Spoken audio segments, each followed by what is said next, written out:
আল্লাহ বলেন, হে পৃথিবীর মানুষ, হে আমার বান্দারা, তোমরা দুনিয়ার মধ্যে গিয়েছো, আমি তোমাদেরকে দুনিয়ার মধ্যে পাঠাইলাম। পাঠাইবার পরে আমি জানি তোমরা অনেক অন্যায় পথে যাবে, অনেক কাজ করবে, যে কাজগুলোর মধ্যে তোমাদের গুনাহ হয়ে যাবে।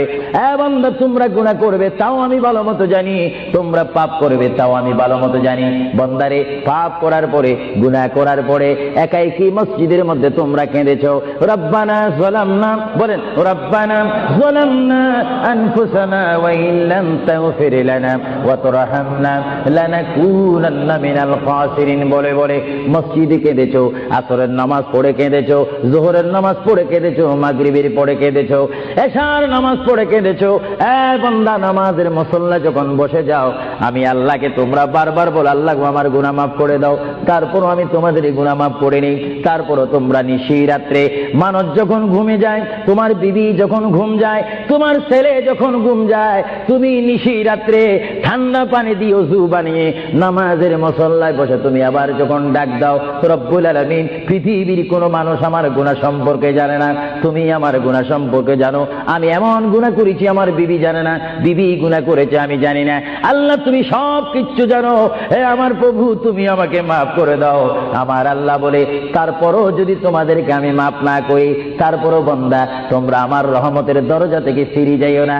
আমি তোমাদেরকে হুকুম দিচ্ছি, ওয়ালাউ আন্নাহুম ইয যালামু আনফুসাহুম জাউকা, বান্দারে, যদি গুনাহ করে ফেলো, আমার রহমত থেকে মুখ ফিরিয়ে তুমি চলে যাইও না।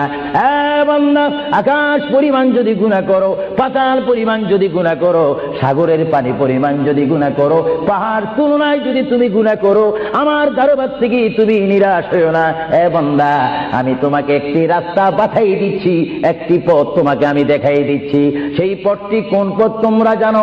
ওয়ালাউ আন্নাহুম ইয যালামু আনফুসাহুম জাউকা, বান্দারে, যখন তোমরা বরবাদ হয়ে যাবে, তখন তোমাদেরকে একটা পথ আমি তোমাদেরকে দেখাই দিলাম। সেই পথটির নাম হচ্ছে আমার রাসূলের মদিনা। জোরে বলেন সুবহানাল্লাহ। বান্দা, আমার নবীর দরবারে গিয়ে কেঁদে কেঁদে তোমরা বলো, ইয়া রাসূলুল্লাহ, ইয়া হাবিবাল্লাহ, আয়াকা ইয়া রাসূলুল্লাহ। আল্লাহ কোরআনে বলেছে, ওয়ালাউ আন্নাহুম ইয যালামু আনফুসাহুম জাউকা ফাস্তাগফিরুল্লাহ ওয়াস্তাগফার লাহুমুর রাসূল। আল্লাহ বলেছে, হে বান্দা, তোমরা ডানে না গিয়ে, বামে না গিয়ে, পিছে না গিয়ে, তোমরা সরাসরি আমার নবীর কদমে চলে যাও। আমার নবীর কদমে গিয়ে আমি আল্লাহর দরবারে তোমরা তওবা করো। তওবা করতে করতে তোমাদের চোখের পানি যখন বাইর হয়ে যাবে, আর ওই মুহূর্তে যদি আমার বন্ধু যদি তোমাদের জন্য আমার দরবারে সুপারিশ করে, আমি আল্লাহ তোমাদেরকে ওয়াদা দিয়ে দিলাম, গ্যারান্টি দিয়ে দিলাম, আমার রাসূল যদি তোমাদের জন্য আমার দরবারে সুপারিশ করে, সঙ্গে সঙ্গে বান্দা, তোমার অতীতের জীবনের কবিরা সগীরা গুনাহ মাফ করে দিব। জোরে বলেন সুবহানাল্লাহ। আরো জোরে বলেন।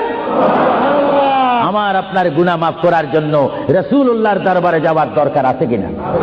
চিৎকার জীবনে আছে কিনা? এটা কোরআনের অপব্যাখ্যা নয়, কোরআন শরীফের আয়াত। ওয়ালাউ আন্নাহুম ইয যালামু আনফুসাহুম জাউকা, যারা তাফসীর পড়েছেন, তাফসীর জালালাইন পড়েছেন, টাইটেল পড়েছেন, বুখারী পড়েছেন, মুসলিম পড়েছেন, ইবনে মাজাহ পড়েছেন, সিয়াসিত্তা পড়েছেন, হাদিস পড়েছেন, ইজমা পড়েছেন, কিয়াস মেনেছেন, উসুল মেনেছেন, বালাগাত মেনেছেন, মুনতিক মেনেছেন, শরীয়ত বুঝেছেন, তরিকত বুঝেছেন, হাকিকত বুঝেছেন, ইলমে লুদুনি পেয়েছেন, ইলমে তাসাউফ মেনেছেন, তারা অবশ্যই স্বীকার করবে মানুষের একমাত্র মুক্তির স্থান, পরিত্রাণের স্থান, আসলের স্থান, নাজাতের স্থান, আল্লাহ পাওয়ার স্থান মুহাম্মদুর রাসূলুল্লাহ কদম মুবারক। চিৎকার দিয়ে বলেন সুবহানাল্লাহ।